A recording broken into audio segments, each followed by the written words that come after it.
જામનગરમાં ઇજનેર પર કરાયેલા હુમલાના કેસમાં પોલીસે 6 શખ્સોની ધરપકડ કરી છે। ધોળના મોટા ઇટાળા ગામે ચાલતા બ્રિજના કામમાં ઇજનેર દ્વારા ટકોર કરતા કોન્ટ્રાક્ટરે ઇજનેર પર હુમલો કર્યો હતો। આ હુમલામાં કોન્ટ્રાક્ટરે અન્ય 5 શખ્સો સાથે કરી હતી ઇજનેર સાથે મારામારી। હત્યાનો પ્રયાસ કરતા ઇજનેર દ્વારા મામલે કોન્ટ્રાક્ટર સહિત કુલ 6 ઇસમો વિરુદ્ધ પોલીસ ફરિયાદ નોંધવામાં આવી હતી। ફરિયાદના આધારે ધોળ પોલીસ દ્વારા 6 આરોપીઓને ઝડપી લેવામાં આવ્યા હતા। પોલીસે આરોપીઓ સામે રાયોટિંગ, ફરજ પર રૂકાવટ તેમજ હત્યાના પ્રયાસનો ગુનો નોંધી આગળની કાર્યવાહી હાથ ધરી છે।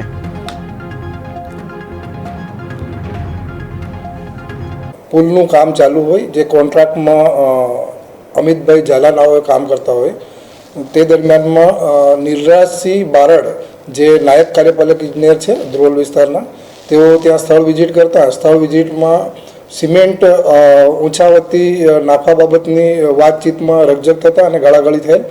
ત્યારબાદ આ અમિતભાઈ ઝાલા દ્વારા ધોકો લઈને આ નાયબ કાર્યપાલક ઇજનેર પાછળ પડેલ અને ત્યારબાદ ગાડી પાછળ દોડાવી અને મારી નાખવાની કોશિશ કરેલ, જે અનુસંધાને મારી નાખવાની કોશિશ અને રાયોટિંગ તેમજ ફરજમાં રૂકાવટનો ગુનો દાખલ કરવામાં આવેલ, જે અન્વયે પોલીસની ટીમ બનાવી અને આરોપીઓને સત્વરે ધરપકડ કરવામાં આવેલ છે। અત્યારે અમિત ઝાલા અને તેની સાથેના અન્ય 5 આરોપીઓ અત્યારે પોલીસ કસ્ટડીમાં છે।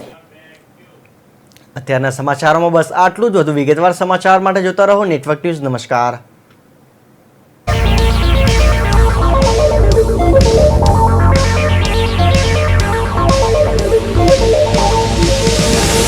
પાટનગર નેટવર્ક ન્યૂઝ, અસલ ગુજરાતી મિજાજ લઈને